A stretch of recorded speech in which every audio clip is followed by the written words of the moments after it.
Fala galerinha, tudo bem? Nosso vídeo de hoje ele vai iniciar a nossa série que eu comentei com vocês no vídeo inicial. Se você não viu o primeiro vídeo, é bom ver para alinhamento, né, saber qual é a proposta do canal, tá? O tema vai falar sobre Bíblia, tá? A Bíblia. Como eu falei para vocês, eu vou falar sobre conceitos da fé cristã, do cristianismo, tá? Que é para todos, leigos, pessoas que estão querendo conhecer mais sobre.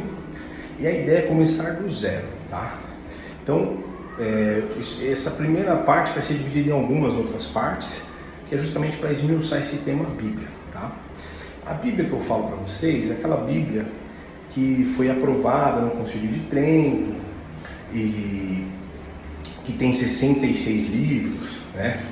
E 39 no Antigo Testamento, 27 no Novo, ao todo ali são 36 livros, tá?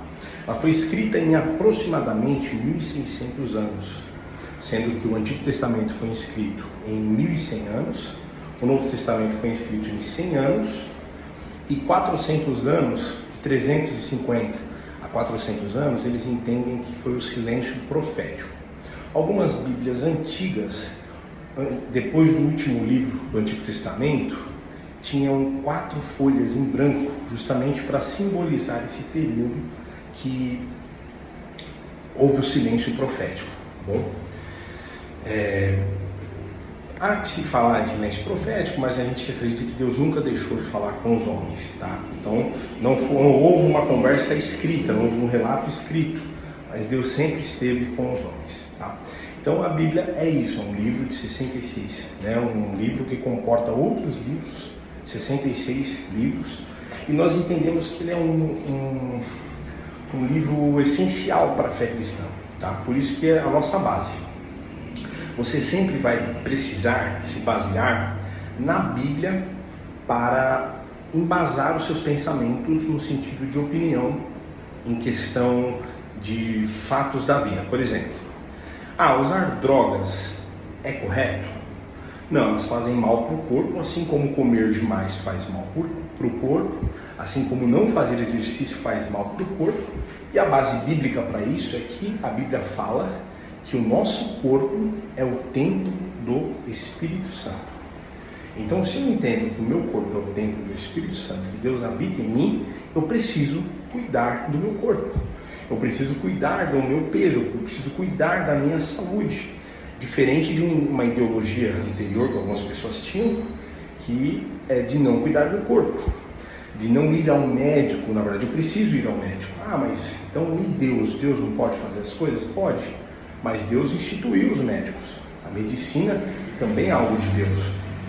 Então, é uma coisa que está em Lucas 1,37. Ele diz o seguinte, que Deus só age em causas impossíveis.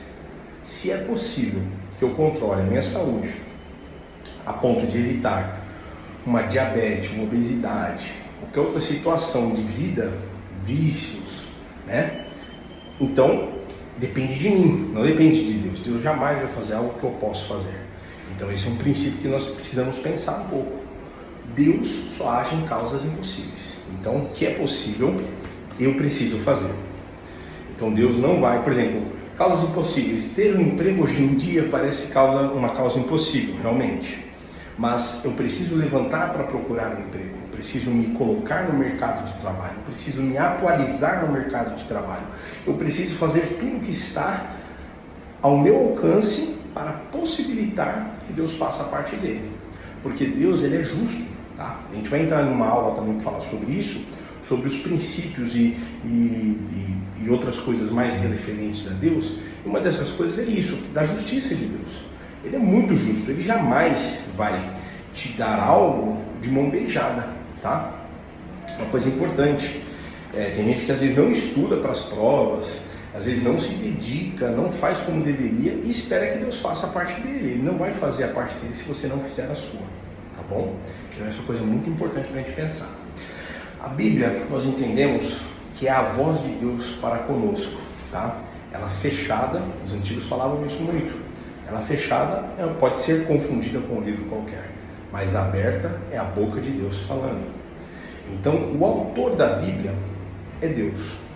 A Bíblia tem cerca de 40 escritores. foi escrita em cerca de 1.600 anos. Ela retrata a história desde o começo do mundo. Ou seja, ela retrata coisas muito além de 1.600 anos de história. Ela trata muitos outros temas, mas ela foi escrita num período de, um tempo de, aproximadamente. Tá? Então, o autor da Bíblia é Deus, mas ela teve cerca de 40 escritores, cerca aproximadamente. Tem alguns livros que ainda não se sabe de quem foi a autoria, né? A pessoa que escreveu, quem fez aquela escrita, por exemplo, Hebreus. Alguns acreditam que foi Paulo, outros acreditam que foi outro escritor, tá? Mas no geral é entendido como um autor desconhecido, tá? Em alguns aspectos. Mas também aquela coisa, outra coisa, quando você estuda a Bíblia, tem alguns princípios que você precisa se apegar, tá? Isso vai realmente impactar na minha salvação? Isso realmente importa para a minha salvação? Por que eu digo isso? Porque tem coisas às vezes, mas quem escreveu? Foi o fulaninho, mas escreveu com uma caneta Bic, escreveu com uma caneta Montblanc, qual foi a caneta que ele usou? Eu acho que foi Bic, eu acho que foi compacto. Ou seja, vai mudar o fato que foi escrito. Quem escreveu também não vai fazer muita diferença para a gente. A gente passa aqui mais essa questão para fins de conhecimento, né? Uma questão de entendimento. Não que é obrigatório você saber isso aqui. Tem um Enem no céu. Quando você chega no céu, para entrar no céu, tem uma chamada oral ali, onde eles vão perguntar para você as coisas da Bíblia. Quem não souber vai ter ali uma pontuação baixa, vai ficar, né, no nível... Não é nada disso, tá? As coisas são bem mais simples do que a gente acha. Então o autor da Bíblia é Deus. O intérprete real é quem nos ajuda a entender a Bíblia como ela realmente é o Espírito Santo. E o assunto, o tema principal da Bíblia, de Gênesis, que é o primeiro livro, Apocalipse, que é o último livro, é Jesus. Então o tema principal da Bíblia é Jesus, tá? Quem nos ajuda a entender a Bíblia é o Espírito Santo. Quem teve a ideia da Bíblia, quem trouxe a Bíblia para nós, foi o próprio Deus, tá? Ele usou pessoas para escrever essa Bíblia. E foi uma inspiração. Nós vamos dizer que foi uma inspiração. Diferente de uma outra situação, onde a pessoa pode ser tomada por um espírito e escrever as coisas. Nós não acreditamos assim. O cristianismo acredita na inspiração. Deus inspirou as pessoas a escrever aquele livro, tá? Então esse é o grande ponto da Bíblia. Então a Bíblia ela trata de alguns princípios de Deus. Tem partes históricas, partes proféticas, partes que contêm saber, partes que contêm apenas histórias, né? Contanto que ela até vai retratar a mentira que foi contada por alguém. Isso não quer dizer que a Bíblia tenha mentiras, mas que ela retrata fatos que ocorreram, né? O fato, né, que ocorreu é demais, né? O fato tem que ser alguma coisa que ocorreu. Então, alguma coisa que aconteceu, a Bíblia vai retratar. Ela vai trazer esse relato. Então, essa é a ideia dela, tá? Então, por isso que eu preciso entender os princípios para conseguir interpretar a Bíblia, tá? Ela é dividida em 2 testamentos, o Antigo Testamento e o Novo Testamento. Junto com isso, é importante a gente pensar numa coisa. Existem pelo menos, já são aceitas aí até 8, mas nós acreditamos, e o que é mais aceito também, são 7 dispensações. O que são as dispensações? Dispensação é a forma que Deus tratou com o homem de tempo em tempo. Isso é a dispensação. Então a primeira dispensação foi a dispensação da inocência. Foi quando Deus fez Adão e Eva sem pecado algum. Deus fez o homem, né? Macho e fêmea os criou. Então Deus fez ali sem pecado. Então eles eram inocentes. Quando o homem adquire a consciência do pecado através de um outro fato que nós vamos estudar também, que foi ali comer o fruto proibido, entrou a dispensação da consciência. Por quê? Se dispensação é a forma que Deus trata com o homem de tempo em tempo, eu preciso pensar, Deus não pode tratar como inocente alguém que já não é mais inocente. Então Deus teve que mudar a forma de tratar com o homem. Por isso que entrou agora a dispensação da consciência. A próxima dispensação é a dispensação do governo humano, tá? Quando os homens dominaram a terra, cresceram, se uniram, todos falavam a mesma língua e eles se ajuntaram na terra. e começaram a construir aquela torre que nós já ouvimos falar, que é a Torre de Babel, tá? A Torre de Babel foi construída, né? Os homens, eles começaram a querer atingir o céu. Então eles queriam chegar no céu. Eles foram coordenados ali, ou supervisionados por um rei chamado Nimrod na época, e Deus entendeu que isso era algo muito ruim. Falou, não, os homens vão começar a se unir dessa forma, isso não é bom. Então Deus confundiu as línguas. Ele diz, desçamos e confundamos as línguas. Onde houve a divisão, e alguns vão até acreditar nisso, que houve ali a troca dos DNAs também, que é onde começaram a surgir as raças, as etnias, começaram nesse momento, foram divididas nesse momento. Não que tem que se haver preconceito, não é nada disso, mas houve uma divisão. Então cada povo começou a ficar com o seu próprio povo, porque eles falavam a mesma língua, né? Então um pedia pau, o outro dava uma colher, dava outra coisa, então tiveram que se separar. Nessa divisão, então, foi o governo humano. A gente vai entrar depois para falar um pouco mais sobre isso, tá? Para não gerar nenhuma polêmica. O próximo, então, foi a dispensação da aliança, que também é conhecida como promessa ou dos patriarcas, tá? Quando surgem os patriarcas, Abraão, Isaac, Jacó, que eles vão andar sobre a terra, vão instituir povo, família, tudo mais. A quinta dispensação, que veio após essa, foi a dispensação da lei, quando Deus deu os 10 mandamentos, instituiu a lei e fez tudo mais.